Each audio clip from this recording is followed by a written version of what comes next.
Oke, jadi judulnya pandangan Jürgen Habermas tentang relasi antara iman dan akal budi dan implikasinya bagi diskursus seputar peran publik agama di Indonesia. Pemaparan saya akan dibagi ke dalam 3 bagian. Pada bagian pertama, saya akan menjelaskan gambaran umum tentang relasi antara agama dan ruang publik dalam teori politik atau dalam filsafat politik. Kemudian pada bagian kedua, saya akan berbicara tentang pandangan Jürgen Habermas tentang relasi antara iman dan akal budi. Kemudian bagian ketiga, saya coba melihat relevansi pemikiran Jürgen Habermas bagi diskursus tentang peran publik agama di Indonesia. Ya. Sebelum kita masuk ke 3 pokok tadi, saya mulai dengan pendahuluan. Pada awal berdirinya bangsa Indonesia pernah terjadi perdebatan seputar peran publik atau peran agama di ruang publik. Perdebatan tersebut berlangsung antara 2 pendiri bangsa Indonesia, yakni Soekarno dan Muhammad Natsir. Soekarno berpandangan bahwa negara Indonesia yang akan didirikan harus bersifat sekuler agar dapat mempersatukan pelbagai kelompok agama, etnis, dan budaya yang terbentang dari Sabang hingga Merauke. Sebaliknya, Muhammad Natsir cemas dengan landasan moral yang rapuh sebuah bangsa atau negara yang sekuler. Karena itu ia menganjurkan agar bangsa Indonesia dibangun di atas titik pijak moralitas Islam.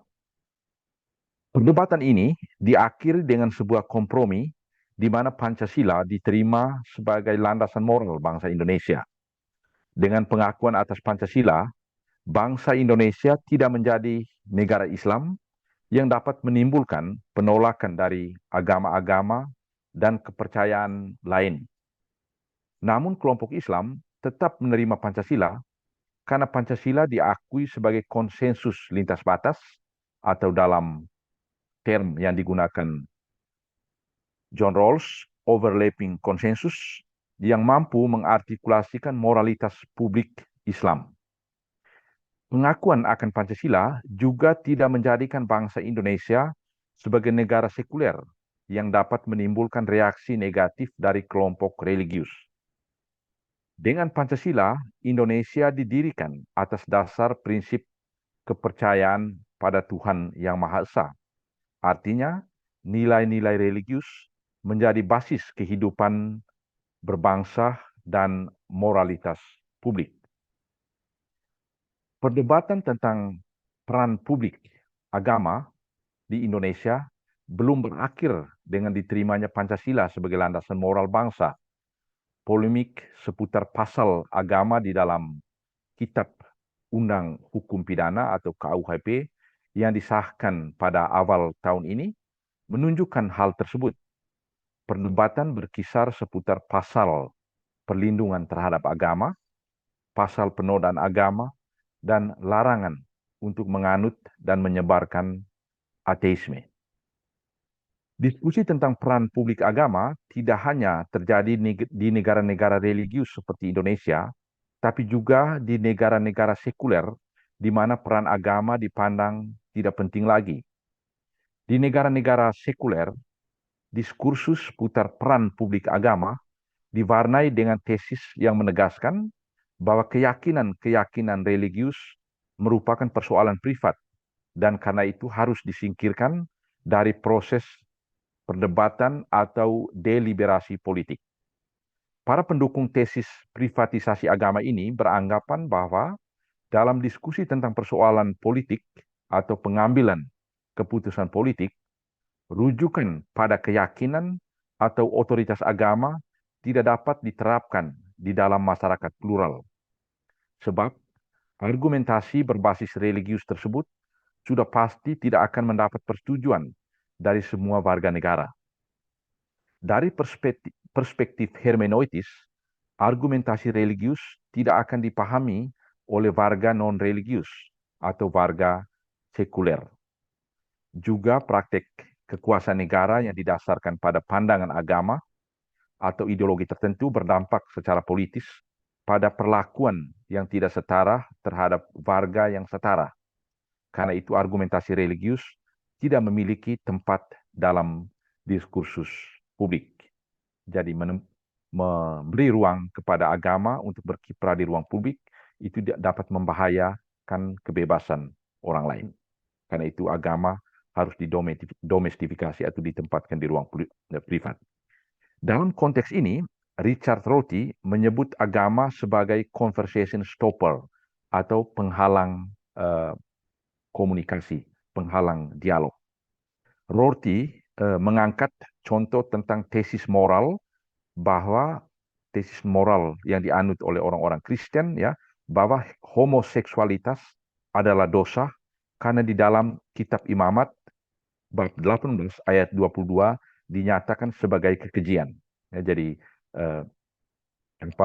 homoseksualitas itu dilarang karena kitab Imamat bab 18 ayat 22 itu menyatakan itu, dan kitab Imamat adalah kitab suci, dan kitab suci adalah ungkapan dari kehendak Allah, dan karena itu harus ditaati secara absolut dan tanpa perdebatan tentang itu.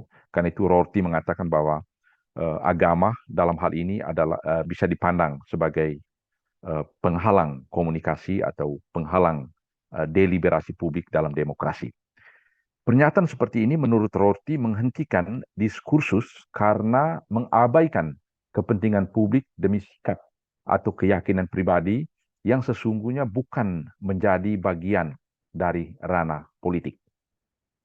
Pada tataran global, diskursus normatif tentang privatisasi agama dalam beberapa waktu terakhir mengalami gugatan secara empiris, sekurang-kurangnya sejak peristiwa terorisme 11/9/2001, kita menyaksikan secara tragis dampak publik dan makna politis dari keyakinan religius yang selalu diasumsikan sebagai bagian dari ranah privat. Juga secara sosiologis, depolitisasi agama tidak dapat dipahami sebagai konsekuensi yang seharusnya dari proses modernisasi. Sejak awal tahun 90-an misalnya, seperti kemarin kita sudah bicarakan, salah satu pengarang, Jose Casanova, berbicara tentang deprivatisasi agama. Jadi satu fenomen di mana agama itu tidak dapat ditempatkan di ruang privat semata-mata, tapi dia tampil di ruang publik, entah dalam hal-hal yang positif, tapi juga dalam wujud kekerasan seperti yang ditunjukkan lewat terorisme pada tahun 11 September 2001 dan juga sejumlah kekerasan atas nama agama yang terjadi setelah peristiwa tersebut. Sekarang kita memasuki bagian kedua, itu gambaran umum tentang relasi antara agama dan ruang publik. Ada tiga paradigma yang ingin saya tunjukkan pada bagian ini. Secara sederhana, biasanya dikenal tiga model atau tiga paradigma yang menjelaskan peran agama di ruang publik.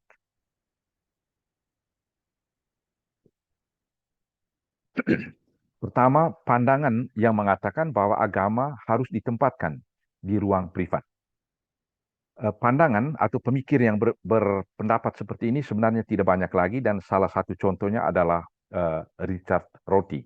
Dan ideologi negara yang sangat ketat menganut pandangan ini adalah konsep laisisme atau sekularisme yang diterapkan di Prancis misalnya, tapi banyak dipersoalkan atau digugat akhir-akhir ini. Jadi itu pandangan yang pertama, ya, agama itu harus ditempatkan di ruang privat, itu berdasarkan pengalaman yang dialami oleh masyarakat Eropa setelah perang antara gereja Protestan dan gereja Katolik selama 30 tahun, ya, yang berakhir pada tahun 1648. Jadi itu pandangan yang pertama. Lalu paradigma yang kedua menegaskan bahwa agama-agama boleh terlibat dalam diskusi politik di ruang publik tanpa batasan-batasan. Ya. Pandangan ini antara lain diwakili oleh filsuf agama Nicholas Wolterstorff. Ia berpandangan bahwa atas dasar prinsip kebebasan beragama, negara sekuler tidak dapat membebankan warga negara dengan kewajiban hukum yang bertentangan dengan keyakinan religiusnya. Jadi kebebasan atau hak untuk berpartisipasi di ruang publik ya itu adalah ungkapan dari kebebasan beragama. Tuntutan bahwa perdebatan politik hanya memberi ruang bagi argumentasi-argumentasi sekuler merupakan bentuk pembatasan yang ilegitim terhadap kebebasan warga religius. Jadi kita lihat di sini eh, orang memperjuangkan agar agama tampil di ruang publik itu atas nama kebebasan hak kebebasan beragama. Tapi juga pandangan yang pertama tadi yang mengatakan bahwa agama itu harus ditempatkan di ruang privat karena agama itu dianggap membahayakan kebebasan yang lain. Argumentasi ini juga itu dikemukakan atas nama kebebasan beragama. Sekarang kita lihat pandangan yang ketiga, ya. Agama dapat terlibat di dalam diskursus politik jika ia membatasi diri pada pernyataan-pernyataan yang dapat dimengerti dengan akal budi. Pandangan inklusif ini antara lain dikemukakan oleh John Rawls, Robert Audi, dan Jürgen Habermas. Jadi ada tiga pemikir ini yang coba mencari jalan tengah, itu John Rawls, Robert Audi, dan Jürgen Habermas. Dalam konsep liberalisme politik, Rawls berpandangan bahwa negara modern sekuler ditandai dengan pluralitas doktrin komprehensif yang rasional, tapi tidak kompatibel satu dengan yang lain. Doktrin komprehensif itu suatu pandangan yang partikular, misalnya agama atau pandangan hidup atau ideologi. Rawls bertolak dari pertanyaan fundamental, bagaimana mungkin di tengah kondisi yang plural, baik warga sekuler maupun orang-orang beragama sama-sama menyetujui tanpa tekanan politis, bukan saja sebagai sebuah keburukan yang tak terelak, tapi menerimanya dalam sebuah konsensus lintas batas. Bahkan konsensus tersebut diakui juga kendati pun pandangan hidup sendiri tidak terungkap sepenuhnya di dalam atau bahkan dibatasi. Contoh yang dikemukakan Rawls, orang Kristen mengakui undang-undang yang bertentangan dengan pandangan moral Kristiani tentang sikap anti-aborsi. Norma yang membatasi kebebasan hanya dapat dianggap legitim jika ia diterima oleh semua yang terkena dampaknya. Kendati pun demikian, menurut Rawls, adalah mungkin untuk mengemukakan keyakinan religius di dalam perdebatan politik publik hanya dengan persyaratan kita harus mengemukakan alasan-alasan politis yang adekuat, yang tepat, bukan argumentasi religius yang menopang kontribusi religius tersebut. Jadi argumentasi-argumentasi religius yang dikemukakan di ruang publik hanya boleh diterima kalau dia dirumuskan dalam bahasa yang sekular, menurut John Rawls. Pandangan Rawls ini mendapat tanggapan kritis dari banyak pemikir lainnya. Konsep ini dirumuskan lebih tajam oleh Robert Audi. Audi memperkenalkan prinsip pembenaran sekuler atau principle of secular rational. Menurut Robert Audi, politik yang menyentuh kebebasan warga hanya layak memperoleh dukungan jika ia dibangun di atas argumentasi-argumentasi sekuler. Jadi Robert Audi itu dia lebih radikal dari Rawls. Dia katakan agama atau argumentasi-argumentasi religius hanya dapat diterima di ruang publik kalau argumentasi tersebut dirumuskan dalam bahasa sekuler.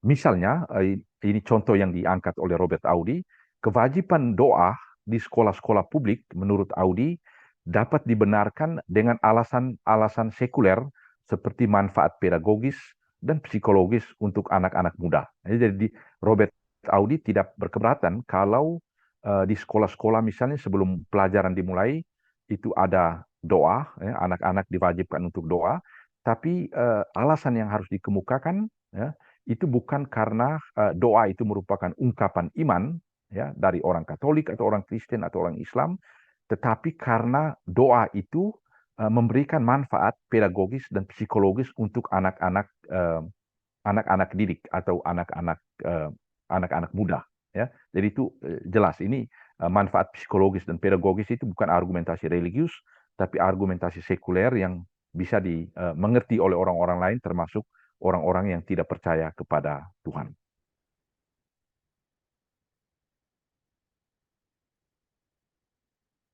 Baik, kita masuk ke bagian yang lebih khusus yang menjadi topik pembicaraan kita pada malam hari ini, yakni pandangan Habermas tentang relasi antara iman dan akal budi. Habermas memiliki pandangan yang inklusif terkait peran agama di dalam negara sekuler yang plural. Dalam hubungan dengan perdebatan yang dikemukakan tadi, yakni antara paradigma yang dikemukakan oleh Rawls dan Audi di satu sisi, dan paradigma yang lebih ekstrim dari Walter Stoff di sisi lain, Habermas mengambil jalan tengah. Dia mengambil posisi di antara kedua posisi yang ekstrim ini. Rawls dan Audi menghendaki agar agama ketika berkiprah di ruang publik harus diterjemahkan ke dalam bahasa sekuler, bahasa yang dimengerti oleh semua orang. Sedangkan Walter Stoff itu menghendaki agar agama berkiprah di ruang publik tanpa batasan-batasan. Dan Habermas coba menjembatani kedua ekstrim ini. Pada tempat pertama, Habermas menegaskan bahwa dalam perdebatan politik pada tataran institusional yang diakui hanya argumentasi sekuler. Jadi ini mungkin baik kalau kita ingat bersama ya, dari Habermas ketika dia bicara tentang politik institusional, politik negara misalnya, pembuatan undang-undang, konstitusi, Habermas menganjurkan agar yang dipakai hanya argumentasi sekuler. Karena itu Habermas tidak menganjurkan ketika kita membuat undang-undang kita menggunakan argumentasi agama. Nah, itu sikap Habermas yang tegas, ya, keberpihakan dia pada konsep negara liberal demokratis. Untuk memahami tesis ini dibutuhkan kemampuan epistemis agar mampu melihat secara refleksif keyakinan religius sendiri dari perspektif orang luar dan menghubungkannya dengan pandangan sekuler. Ya. Itu yang pertama ya. Pada tempat kedua, Habermas mengkritik tendensi marginalisasi agama ke ruang privat. Jadi tendensi privatisasi agama ya atau marginalisasi agama dari ruang-ruang publik. Tuntutan kepada warga religius untuk menggunakan argumentasi sekuler dalam perdebatan politik di luar tataran institusional menurut Habermas merupakan tuntutan yang berlebihan. Nah, di sini kita lihat Habermas sepakat dengan apa yang dikemukakan oleh Walter Stoff. Tadi Walter Stoff katakan agama ketika dia tampil di ruang publik, dia boleh tampil di ruang publik tanpa batasan-batasan. Ya. Tapi untuk Habermas, pandangan Walter Stoff ini hanya berlaku untuk ruang publik yang non-institusional. Tapi dalam perdebatan politik pada level institusional, menurut Habermas, yang digunakan adalah argumentasi sekuler dan tidak boleh dipakai argumentasi agama. Ia berpendapat bahwa makna integral dari keyakinan religius menyebabkan sulitnya bagi warga religius untuk menghayati kepribadian yang terpecah ke dalam peran-peran yang berbeda. Nah, itu maksudnya itu kita bertindak tidak fair terhadap warga religius ketika mereka dipaksa untuk bertingkah laku lain di ruang privat, kemudian ketika mereka tampil di ruang publik yang non formal, mereka harus menggunakan bahasa yang lain. Dalam diskusi tentang peran agama di dalam negara sekular, Habermas tidak menggunakan konsep pembatasan, ya, pembatasan keyakinan religius seperti banyak dipakai di Amerika Serikat misalnya, tapi menganjurkan penggunaan term terjemahan. Jadi bukan konsep pembatasan atau restraint yang digunakan oleh Habermas, tapi term terjemahan, translation atau Übersetzung. Di balik penggunaan term terjemahan ini, terdapat tesis yang menggarisbawahi bahwa proses sekularisasi yang tidak menghancurkan atau tidak bersifat destruktif terungkap lewat modus terjemahan. Itu artinya bahwa dalam proses sekularisasi, makna atau term-term religius, makna-makna religius itu tidak hilang, tapi dia mengalami proses transformasi, mengalami proses transposisi. Jadi dia tidak dihancurkan, seperti yang diasumsikan oleh Max Weber misalnya. Artinya dalam proses formasi opini politik publik, pandangan-pandangan agama tidak boleh dibatasi, melainkan dapat diterjemahkan agar makna profan tetap dapat diselamatkan bagi warga yang sekuler. Menurut Habermas, tugas menerjemahkan keyakinan-keyakinan religius ini tidak boleh hanya dibebankan kepada warga religius, tapi harus menjadi tanggung jawab bersama warga religius dan warga sekuler. Kerjasama ini dapat mengurangi beban warga religius dan juga menyadarkan warga sekuler akan potensi semantis dari agama-agama. Jadi warga sekuler, orang-orang ateis, mereka diundang atau diminta untuk mempelajari makna teologis dari agama-agama dan berusaha untuk menerjemahkannya ke dalam bahasa-bahasa yang dimengerti secara publik. Kenapa? Karena agama memiliki peran penting atau berkontribusi untuk menciptakan moralitas bagi kehidupan publik juga di dalam masyarakat sekuler. Tesis Habermas tentang terjemahan jelas memprovokasi sejumlah pemikir yang beranggapan bahwa agama adalah bagian dari kebudayaan tradisional masa lalu yang sudah diatasi oleh pencerahan dan perkembangan ilmu pengetahuan modern. Anggapan ini secara empiris ditopang oleh fenomena fundamentalisme dan kekerasan atas nama agama. Jadi terorisme dan kekerasan atas nama agama memprovokasi sejumlah pemikir untuk mengatakan bahwa agama itu adalah warisan masa lalu. Kalau kita ingin membangun sebuah masyarakat yang lebih human, maka agama harus ditinggalkan.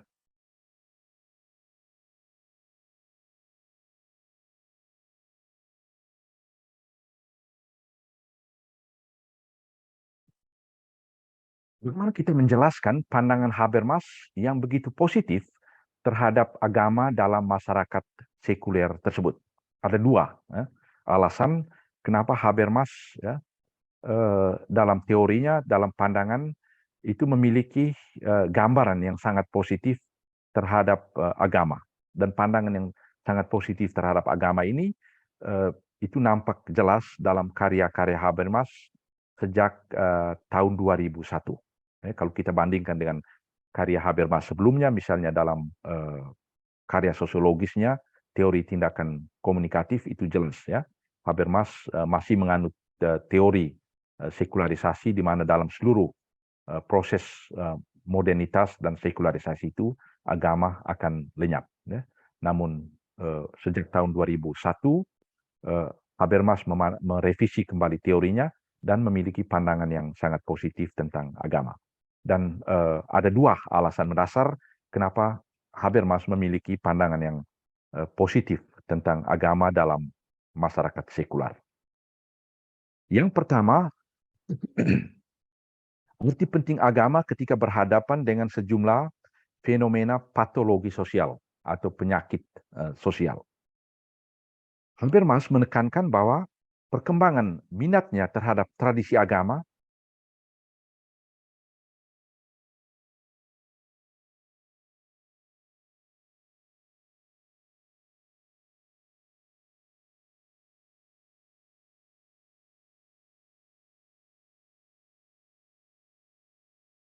yang sesat. Untuk mendeskripsikan patologi ini, Habermas menggunakan metafora Entgleisen. Kata Jerman entgleisen itu kata kerja yang artinya tergelincir keluar rel. Habermas misalnya berbicara tentang entgleisende Modernisierung atau modernitas yang tergelincir keluar rel, atau istilah lain yang bisa kita temukan dalam karya-karya Habermas, entgleisende Säkularisierung der Gesellschaft, ya, atau terjemahannya proses sekularisasi masyarakat yang tergelincir keluar rel yang seharusnya. Ungkapan-ungkapan ini mau mendeskripsikan atau menggambarkan bahaya erosi solidaritas kewargaan yang melanda negara-negara sekuler. Warga negara bertransformasi menjadi pertanyaan tentu kenapa terjadi erosi solidaritas tersebut.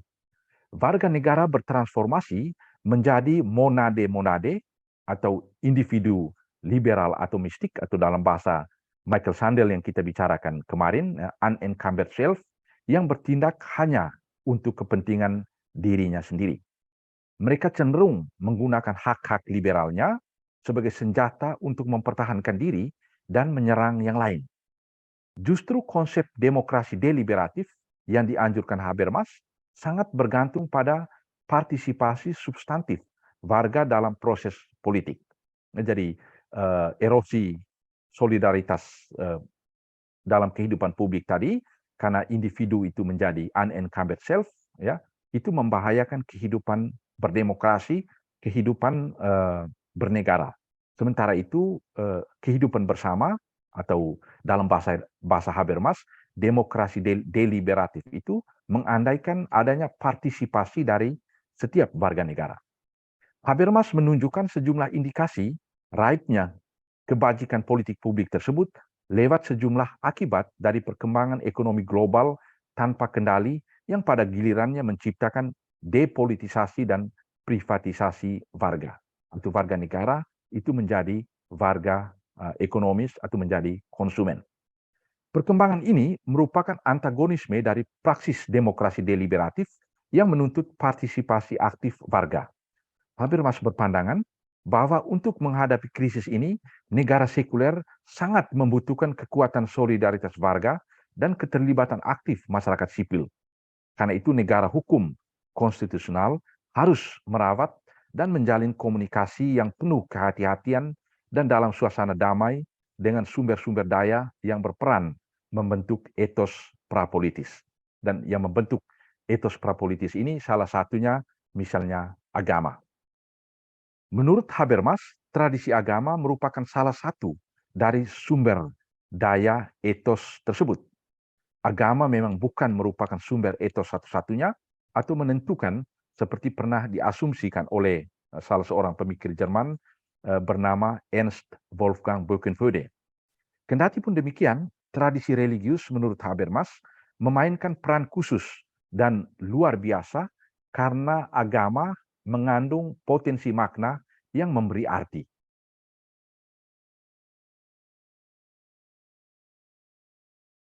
Habermas mengangkat contoh potensi tersebut semuanya dari tradisi Kristen, seperti konsep dosa dan kehilangan maknanya ketika diterjemahkan ke dalam konsep kesalahan, atau paham tentang citra Allah, dan transposisi kreatif yang menyelamatkan ke dalam konsep martabat manusia. Jadi Habermas katakan dalam masyarakat Kristiani misalnya ada satu konsep namanya konsep dosa, dan di dalam masyarakat sekuler konsep dosa itu diterjemahkan ke dalam konsep kesalahan. Ya, itu satu terjemahan yang bisa dipahami oleh masyarakat sekuler, tetapi terjemahan itu tidak bisa mengakomodir dari kekuatan dosa ini. Karena ketika kita menggunakan term dosa, kita masih memiliki, atau orang-orang Kristen masih memiliki ketakutan terhadap sesuatu kekuatan yang mengontrol kita untuk tidak berbuat dosa. Tapi term kesalahan itu memang bisa dipahami oleh orang-orang tidak beragama, tapi dia kehilangan satu instansi transendental yang mengontrolnya. Jadi satu terjemahan, tapi tidak seluruh makna dari kata dosa itu bisa diterjemahkan ke dalam konsep kesalahan. Kemudian konsep citra Allah, ya, dan juga di dalam masyarakat sekular itu bisa diterjemahkan menjadi konsep martabat manusia, dan ini satu transposisi atau terjemahan yang berhasil menurut Habermas. Atau konsep lain ya, yang digunakan di dalam masyarakat religius, misalnya konsep kerajaan Allah, ya, kerajaan Allah, lalu kemudian diterjemahkan ke dalam konsep politik negara kesejahteraan, itu menjadi solidaritas sosial. Nah, itu satu contoh atau contoh-contoh di mana konsep-konsep religius itu diterjemahkan ke dalam konsep sekuler, ya, dan sampai sekarang konsep-konsep tersebut tetap dipertahankan meskipun simbol-simbol agama sudah hilang dari ruang publik. Ya. Filsafat post-metafisik tidak dapat lagi seperti agama menawarkan gambaran tentang dunia yang secara komprehensif menata hidup secara bermakna dan dengan demikian menyediakan jawaban bagi patologi eksistensial dan sosial kontemporer. Namun lantaran karakter wahyu dan substansi yang tidak tembus pandang ya, dari pengalaman religius, maka jawaban-jawaban religius tersebut menurut Habermas bersifat rahasia dan tidak dapat diakses oleh cara berpikir sekuler. Ya, jadi dalam masyarakat sekuler ada usaha-usaha untuk menerjemahkan konsep-konsep religius tersebut, namun tidak semua hal itu bisa berhasil diterjemahkan. Jadi ada sesuatu yang hilang. Karena itu potensi makna tersebut harus diterjemahkan dalam proses kerjasama antara warga religius dan warga sekuler. Karena itu di dalam masyarakat sekuler, ya, warga religius itu tetap berperan. Bagi Habermas, hal ini tidak saja berkaitan dengan perkara respek, toleransi, dan political fairness. Negara tidak boleh hanya membebankan kerja transposisi potensi religius tersebut kepada umat beragama, karena secara moral hal itu dipandang tidak fair dan juga secara epistemis bersifat asimetris. Lebih jauh dari itu, dampak dari krisis modernitas tersebut dirasakan oleh semua warga, baik yang religius maupun warga yang sekuler. Hal ini dibahas lebih lanjut oleh Habermas dalam alasan yang kedua berikut ini. Ya.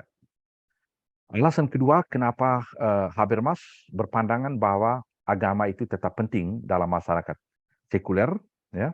Alasan kedua ialah agama adalah bagian esensial dari sejarah akal budi. Jadi kita tidak bisa bicara tentang akal budi, rasionalis yang sekuler, kalau kita melupakan akar genealogisnya, yakni agama.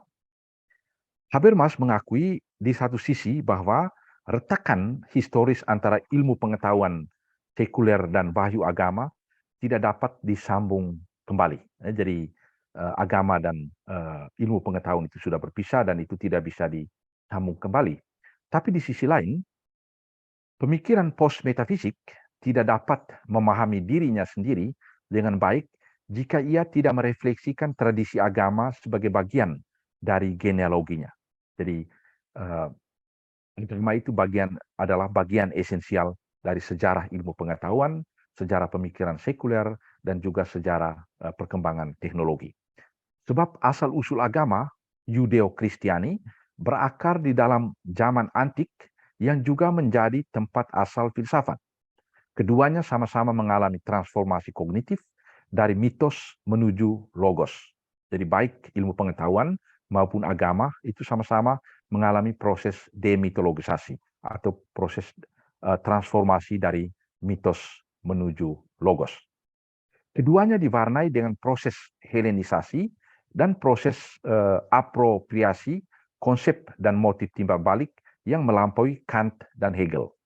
Tradisi Yudeo-Kristiani telah menciptakan kultur intelektual yang ditandai dengan daya refleksi dan kesadaran diri yang kritis.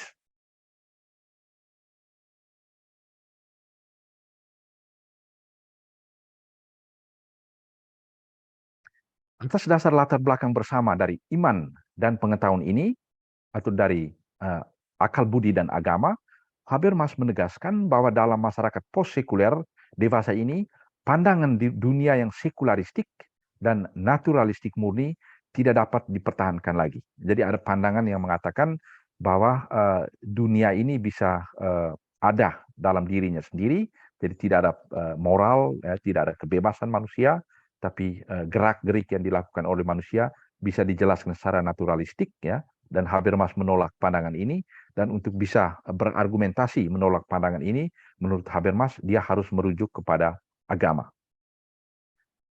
Habermas berpandangan post-sekularisme mengungkapkan fenomena kembalinya agama ke ruang publik yang mengalami proses privatisasi dalam pemikiran sekuler. Masyarakat post-sekuler, menurut Habermas, menggambarkan perubahan kesadaran dalam masyarakat sekuler atau masyarakat di mana pengaruh agama sudah lenyap. Perubahan kesadaran tersebut terjadi pada tataran sosiologis dan normatif. Kemarin kita sudah bicara tentang sekularisme atau sekularisasi dalam pengertian sosiologis menurut Charles Taylor. Secara sosiologis, masyarakat post-sekuler merupakan sebuah koreksi atas teori sosiologi sekularisasi yang memprediksi lenyapnya agama sebagai hasil akhir dari proses modernisasi sosial. Ya, jadi Max Weber misalnya berpandangan bahwa sekularisasi adalah sebuah proses satu arah yang bersifat teleologis, di mana pada satu saat itu agama akan lenyap. Dan post-sekularisasi adalah koreksi terhadap pandangan ini. Tetapi fakta menunjukkan bahwa agama tetap ada di ruang publik.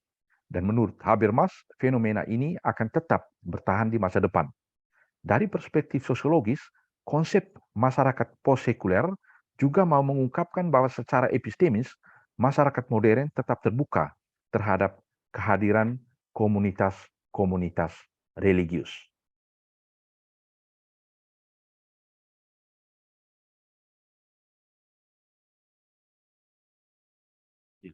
Jadi kehadiran agama di dalam ruang publik itu bukan hanya sebuah faktum empiris, tapi juga kehadiran agama itu bisa dimengerti menurut secara rasional. Artinya manusia modern memiliki akses epistemis terhadap agama. Artinya bentuk-bentuk praktik dan kepercayaan religius tetap dapat diakses secara kognitif. Jadi menjadi orang religius, orang beragama itu bukan sesuatu yang irasional, tetapi sesuatu yang rasional. Yesus seperti Charles Taylor misalnya, dia rasional, tapi juga religius sekaligus. Sedangkan Habermas sendiri, dia bukan orang religius, dia menyebut dirinya sebagai seorang seorang agnostik, ya. Jadi seorang yang bukan saja tidak percaya kepada Tuhan, tapi seorang yang secara epistemologis tidak mampu percaya kepada Tuhan. Itu dia katakan sendiri. Dalam konteks ini, John Rawls berpandangan bahwa agama tetap reasonable di tengah kondisi modernitas. Ya. Jadi agama itu sesuatu yang bisa diakses secara rasional. Sejumlah pemikir beranggapan bahwa terdapat kontradiksi antara tesis masyarakat post-sekuler Habermas dengan anjurannya yang tegas untuk mengeksklusi argumentasi religius dari deliberasi politik institusional. Namun, sesungguhnya pemahaman Habermas tentang masyarakat post-sekuler tidak dimaksudkan untuk mempersoalkan legitimasi negara sekuler. Jadi, ini mungkin penting diingat, ya. Jadi ketika Habermas berbicara tentang sekularisasi, dia tidak mempersoalkan konsep negara sekuler. Jadi secara institusional, menurut Habermas, negara itu memang harus sekuler. Artinya ketika kita membuat undang-undang, membuat konstitusi, konstitusi tersebut harus sekuler agar bisa mempertemukan pelbagai ideologi dan agama yang berbeda-beda. Masyarakat post-sekuler pada tempat pertama ingin mempersoalkan pemahaman sekularisasi sosial yang mengarah kepada hilangnya relevansi sosial dan politik agama. Bagi Habermas, sebuah doktrin religius yang reasonable terungkap dalam keterbukaan untuk mengakui legitimasi politik sekuler tadi. Jadi bahwa seorang yang religius dan reasonable atau rasional sekaligus itu antara lain terungkap dalam kesediaannya untuk menerima konsep negara hukum demokratis yang sekuler.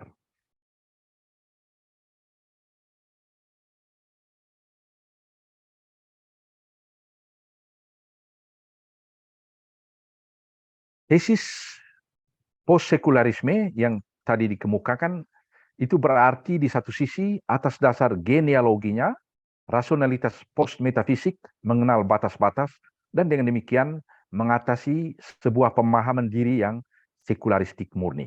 Jadi dengan itu Habermas mengkritik atau menolak pandangan tentang sekularisasi atau sekularisme yang murni. Habermas di beberapa tempat menyebut cara berpikir seperti ini sebagai sebuah bentuk pertobatan dari akal budi lewat akal budi, atau dalam istilah yang digunakan oleh Habermas sendiri, Conversion der Vernunft durch Vernunft. Ya. Di sisi lain, pengakuan akan genealogi dapat melindungi akal budi sekuler dari defetisme, ya, postmodern, atau sikap menyerah pada nasib ketika berhadapan dengan sejumlah patologi modernitas seperti yang tadi diuraikan. Ya, defetisme itu satu sikap, ya, di mana orang tidak yakin dengan kekuatan rasionalitas ketika menghadapi sejumlah krisis etis. Dan menurut Habermas, sikap yang defetistis itu misalnya ditunjukkan oleh postmodernisme. Ini salah satu kritikan Habermas terhadap postmodernisme. Baik, sekarang kita masuk ke bagian ketiga. Kita coba melihat relevansi dari pemikiran Habermas tentang relasi antara iman dan akal budi bagi diskursus tentang peran publik agama di Indonesia. Habermas berbicara dalam situasi budaya sekuler di mana agama mau diprivatisasi dan peran agama dalam dunia publik disangkal dan mau dieliminasi. Dalam situasi ini, Habermas menjadi sadar lagi akan peran agama yang tak terelakkan dalam dunia publik dan menggambarkan tesisnya mengenai rasionalitas iman yang perlu dikembangkan baik oleh agama maupun oleh pemikir sekuler untuk mendapat suatu wacana mengenai iman yang bisa dimengerti bersama dan bisa main peran dalam kehidupan politik dan perumusan undang-undang dan sebagainya, di mana masyarakat membutuhkan orientasi nilai dan pertimbangan etis mengenai baik dan buruk, benar dan salah. Jadi Habermas berbicara dalam konteks masyarakat sekuler, di mana peran publik agama itu tidak terlalu signifikan lagi. Di Indonesia, kita menghadapi situasi yang bisa disebut terbalik, atau situasi sebaliknya. Dalam situasi aktual di Indonesia, agama main peran yang kelihatan semakin besar dan semakin langsung. Misalnya, polemik seputar pasal penodaan agama, perlindungan lembaga agama, dan larangan untuk menyebarkan ideologi yang bertentangan dengan Pancasila di dalam KUHP. Itu menunjukkan pemaksaan tafsiran pandangan moral tertentu yang dijadikan landasan untuk hukum yang berlaku untuk semua. Hal ini tentu dapat menjadi ancaman bagi prinsip kesetaraan, martabat manusia, dan kebebasan yang menjadi landasan moral sebuah masyarakat yang plural dan demokratis. Dalam situasi seperti ini, kita mau berusaha untuk mencari tahu bagaimana dan atas cara apa tesis Jürgen Habermas membantu untuk memperoleh suatu gambaran mengenai peran agama dalam dunia publik yang mendukung dan memungkinkan hidup bersama secara damai dalam masyarakat yang plural. Hemat saya terdapat beberapa kontribusi dari pemikiran Habermas untuk konteks masyarakat Indonesia. Kurang-kurangnya ada 3 hal yang bisa kita tarik, bisa kita petik dari pemikiran Habermas ini. Pertama, kontribusi terkait usaha menafsir kembali Pancasila sebagai sumber moralitas publik. Pengakuan akan Pancasila menunjukkan bahwa Indonesia bukan sebuah negara sekuler, tapi negara yang dibangun atas dasar ketuhanan. Artinya, nilai-nilai religius tidak dipandang sebagai persoalan privat, tapi harus diterjemahkan menjadi moralitas publik. Konsep ketuhanan di dalam sila pertama Pancasila dapat ditafsir sebagai apa yang di dalam teori politik modern dinamakan agama sipil atau civil religion. Agama sipil selalu berurusan dengan moralitas publik dan tidak pernah membatasi keyakinan moral privat setiap individu. Yudi Latif misalnya menjelaskan konsep ketuhanan dalam Pancasila secara sangat komprehensif. Yudi Latif menulis, saya mengutip, dalam kerangka ketuhanan menurut Pancasila, boleh saja seseorang secara pribadi tidak memeluk agama formal sebagai agnostik atau bahkan ateis, akan tetapi dalam kehidupan publiknya harus tetap menghormati nilai-nilai ketuhanan keagamaan seperti dikehendaki Pancasila berdasarkan hasil kesepakatan konstitusional sehingga tidak diperkenankan menyebarkan propaganda untuk menolak dan membenci agama. Jadi ini pandangan Yudi Latif, ya, dia katakan kita sebagai warga negara Indonesia yang taat pada Pancasila itu dilarang menyebarkan ajaran yang bertentangan dengan agama. Tapi saya kira pandangan ini bisa diperdebatkan. Seperti diuraikan pada bagian terdahulu, Habermas menganjurkan agar pemikiran post-metafisik mengatasi pemahaman diri yang sekularistik murni dan naturalistik.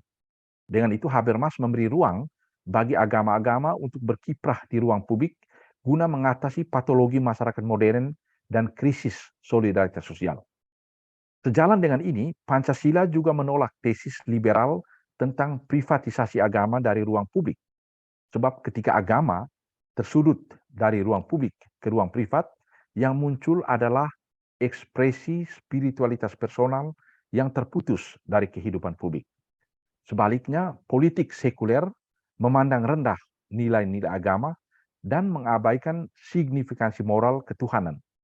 Akibat yang ditimbulkan oleh situasi saling mengabaikan ini adalah spiritualitas tanpa pertanggungjawaban sosial dan politik tanpa jiwa.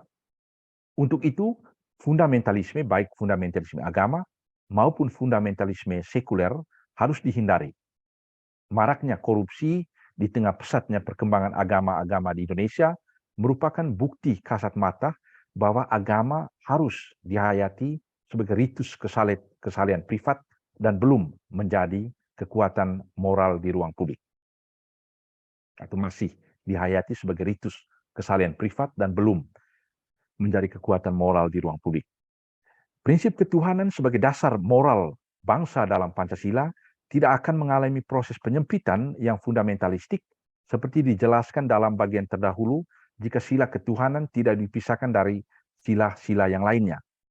Ketuhanan atau religiositas sebagai landasan moral bangsa harus ditunjukkan dalam penghargaan terhadap martabat manusia, usaha menciptakan solidaritas sebagai sebuah bangsa, menjadikan demokrasi sebagai cara hidup dan sistem politik yang memfasilitasi kedaulatan rakyat, guna mengakhiri feodalisme dan dinasti politik, dan menjadikan keadilan sosial sebagai jalan untuk menciptakan kesejahteraan umum. Dengan ini Pancasila tidak hanya menjadi ideologi abstrak, melainkan sungguh-sungguh menjadi landasan moral publik yang berkelindan erat dengan perjuangan hidup rakyat sehari-hari. Jadi sila ketuhanan itu penting, tapi sila ketuhanan tidak boleh dipisahkan dari sila-sila lainnya. Tidak boleh dipisahkan dari prinsip kemanusiaan, prinsip solidaritas atau persatuan, prinsip keadilan sosial, dan prinsip demokrasi. Itu yang relevansi yang pertama. Bagaimana kita menggunakan cara berpikir Habermas untuk menafsir kembali Pancasila. Yang kedua, Habermas menganjurkan perlunya proses terjemahan atau transposisi semantik agama-agama ke dalam bahasa sekuler jika terlibat dalam diskursus publik. Jadi agama-agama ketika dia terlibat dalam diskurs publik, dia harus berusaha untuk menggunakan bahasa yang bisa dimengerti oleh orang-orang lain.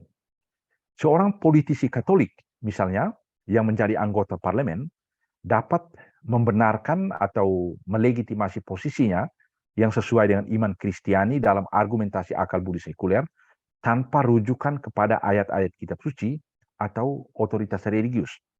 Ia dapat memperjuangkan aspirasi agar negara mengurus kesejahteraan fakir miskin dan anak terlantar dengan merujuk pada amanat konstitusi pasal 34, ya, fakir miskin dan anak terlantar itu harus dipelihara oleh negara tanpa harus mengutip misalnya Injil Matius bab 25 tentang pengadilan terakhir di mana Yesus menjadikan tindakan kasih sebagai kriteria satu-satunya. Dengan argumentasi sekuler seperti ini, politisi tersebut mengalami kehilangan daya ekspresi teologis yang tajam, namun kehilangan ini dapat dikompensasi dengan kemenangan strategis di mana posisi Kristiani, juga agama lain, mendapat pengakuan publik luas. Nah, jadi ketika seorang politisi Katolik tadi menggunakan argumentasi konstitusional untuk membela orang-orang miskin, ya, dia akan kehilangan bahasa religius, tapi kehilangan tersebut bisa dikompensasi, ya, secara strategis, di mana argumentasinya bisa diterima secara luas karena argumentasinya itu bisa diterima oleh kelompok yang berada di luar keyakinan atau komunitas agamanya. Namun tuntutan untuk menerjemahkan keyakinan religius ke dalam bahasa sekuler bukan saja berguna karena alasan strategis, politis, dan moral tersebut. Tuntutan terjemahan ini urgen dari kerangka referensi epistemis teologi. Artinya, agar pesan-pesan agama dapat dimengerti juga oleh orang-orang dari agama atau ideologi lain. Jadi sebenarnya setiap agama itu punya punya tuntutan untuk menerjemahkan bahasa-bahasa religius yang partikular ke dalam bahasa yang bisa dimengerti oleh orang-orang lain, juga di internal agama itu sendiri. Untuk konteks Indonesia yang religius, seruan Habermas untuk menerjemahkan bahasa agama ke dalam bahasa sekuler dapat diterjemahkan sebagai tuntutan bagi agama-agama agar di ruang publik menggunakan bahasa yang dapat dimengerti oleh penganut agama-agama lain. Aliansi agama-agama ini dapat menjadi kekuatan moralitas publik yang mendorong kemajuan demokrasi, memperjuangkan politik hak asasi manusia, dan mengambil bagian dalam advokasi mewujudkan keadilan sosial dan kesejahteraan umum. Supaya agama-agama bisa memainkan peran positif bagi perkembangan demokrasi dan diskursus rasional dalam interaksi di antara mereka, pada tempat pertama, masing-masing agama perlu mendalami dan merefleksikan warisannya sendiri untuk menemukan nilai dan prinsip yang terkandung dalam warisan itu yang bisa memperkaya usaha membangun keadilan, kesejahteraan umum, kemakmuran suatu negara. Setelah setiap agama menggali nilai dan prinsip dasar dalam tradisi dan warisan sendiri, perlu ada usaha untuk menukar pengertian dan kekayaan tradisi itu dalam dialog dan diskursus rasional di antara mereka agar agama-agama bisa saling mengerti dan bisa memberi sumbangan yang khas bagi perkembangan negara tanpa mau mendominasi perkembangan itu seturut warisan satu agama. Jadi usaha untuk menerjemahkan bahasa religius itu tadi penting, ya, dan yang bisa dilakukan oleh agama-agama antara lain mereka menggali kembali warisan agamanya lalu menerjemahkan ke dalam bahasa-bahasa yang bisa dimengerti oleh agama lain, lalu coba menerjemahkan atau mendialogkan kekayaan warisan tersebut dengan agama-agama lain. Dengan demikian konflik antara agama itu bisa diminimalisir. Dengan demikian agama-agama tidak lagi terperangkap dalam kooptasi kekuatan oligarki yang menjadi ciri khas demokrasi Indonesia kontemporer dan terjebak dalam permainan politik populisme yang sektarian dan intoleran. Usaha untuk merumuskan pesan-pesan agama di ruang publik dalam bahasa yang dapat dimengerti oleh agama-agama lain dapat dipelajari di lembaga-lembaga studi teologi, studi fakultas-fakultas teologi hendaknya berperan untuk itu. Di Indonesia hampir semua agama dan kepercayaan memiliki lembaga pendidikan teologi di mana terjadi proses refleksi rasional atas iman dan relevansinya bagi proses pembebasan. Interaksi intelektual dan rasional antara agama-agama itu membutuhkan suatu jaringan aktif antara lembaga-lembaga pendidikan tinggi yang ada dalam masing-masing agama yang bisa bersama-sama mengembangkan dialog dan diskursus rasional tersebut. Itu kontribusi yang kedua, ya. Sekarang kontribusi yang ketiga.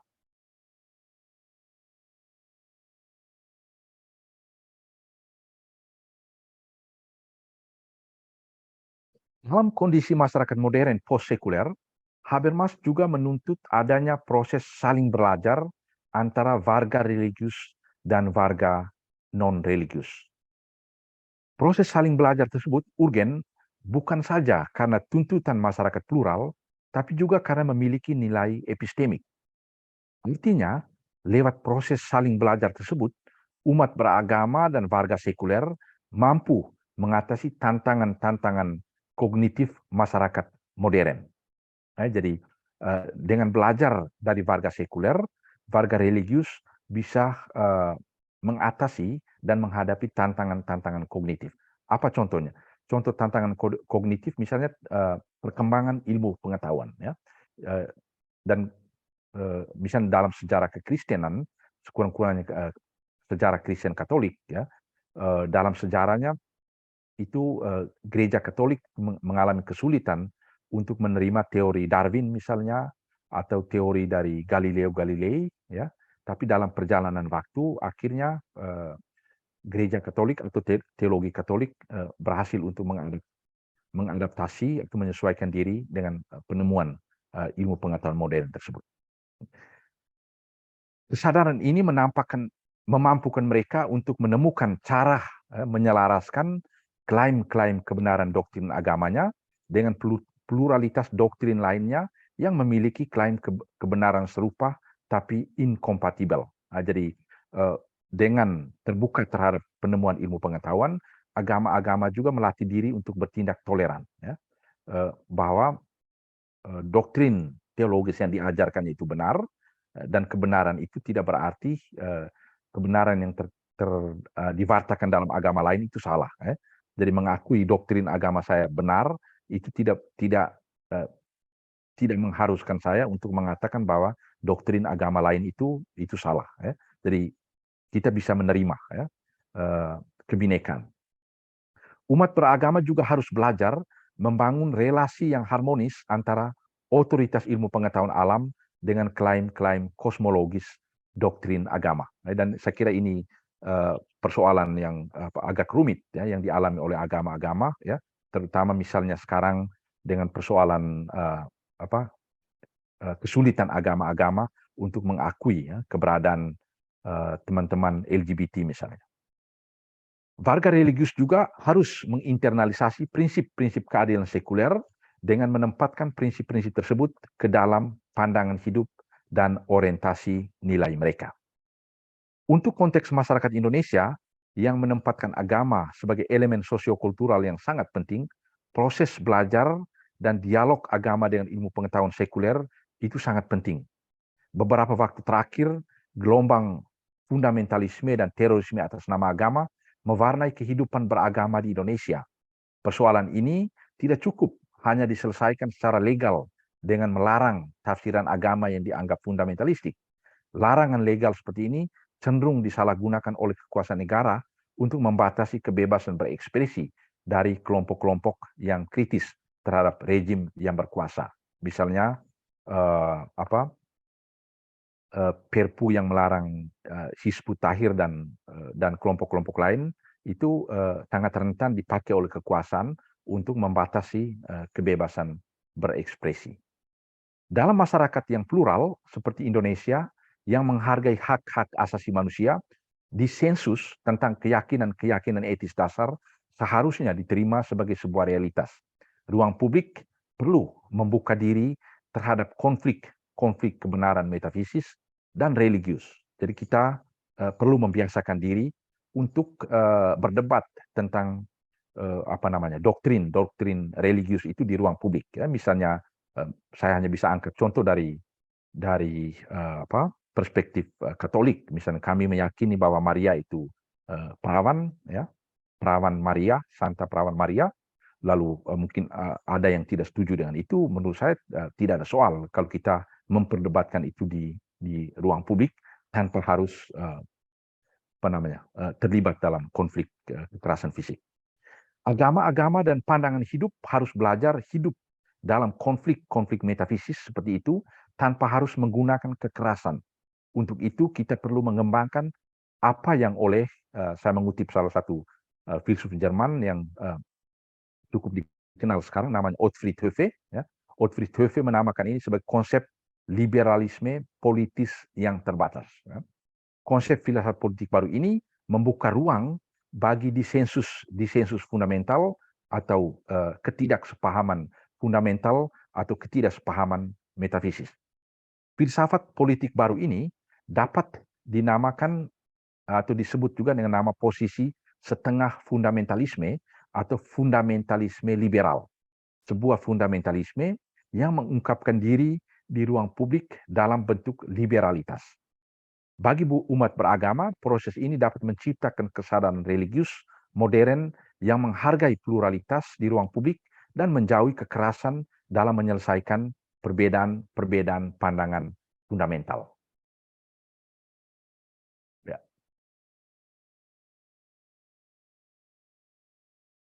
Sedangkan untuk warga sekuler dan atau warga non-religius, kesadaran akan hidup dalam kondisi post-sekuler terungkap dalam perkembangan cara berpikir post-metafisik. Pemikiran post-metafisik menggambarkan sebuah konsep rasionalitas yang prosedural, falibel atau dapat salah, ya, dan terkonstruksi secara kultural dan historis sebagai hasil dari perjumpaan dengan tantangan abad ke-20 seperti kemajuan ilmu pengetahuan dan perkembangan filsafat hermeneutik. Dalam horizon pemikiran post-metafisik, warga sekuler harus menahan diri untuk tidak memberikan penilaian terhadap klaim kebenaran agama. Pemikiran post-metafisik harus mempertahankan perbedaan kategoris antara iman dan akal budi, antara kepastian iman dan klaim validitas ilmu pengetahuan yang dapat dikritisi secara publik. Pemikiran post-metafisik juga harus mengakui bahwa kebenaran doktrin iman tidak dapat diakses seluruhnya oleh akal budi sekuler. Paradigma berpikir post-metafisik juga tetap mengakui tempat agama dalam proses pembentukan akal budi sekuler dan tetap terbuka untuk belajar dari pandangan-pandangan tradisi agama. Menurut Habermas, bentuk-bentuk kesadaran religius dan non-religius yang telah melewati proses saling belajar tersebut dapat menjawab tantangan-tantangan kognitif masyarakat kontemporer. Hanya melalui proses saling belajar ini, seperti yang tadi saya sudah kemukakan, partisipasi dan representasi yang setara dan fair antara warga sekuler dan religius di dalam negara hukum demokratis itu dapat dijamin. Proses ini mereproduksi syarat-syarat di mana hak-hak dasar semua dijamin dan martabat manusia dihargai. Kondisi ini akan menciptakan keutamaan publik yang menjamin prinsip kesetaraan dan kebebasan semua warga negara Indonesia. Lebih jauh dari itu, kontroversi seputar pembatasan kebebasan beragama dan berekspresi lewat pemberlakuan pasal-pasal seputar penodaan agama, perlindungan agama, dan larangan menyebarkan ateisme dalam KUHP akan kehilangan dukungan sosialnya jika agama-agama terus membuka diri membangun dialog dengan konsep pemikiran sekuler seperti perkembangan ilmu pengetahuan dan faham hak-hak asasi manusia. Dengan demikian, agama tidak akan kehilangan relevansinya untuk masyarakat modern karena ia tetap memancarkan nilai-nilai kemanusiaan yang membebaskan dan menjawab persoalan konkret umat manusia.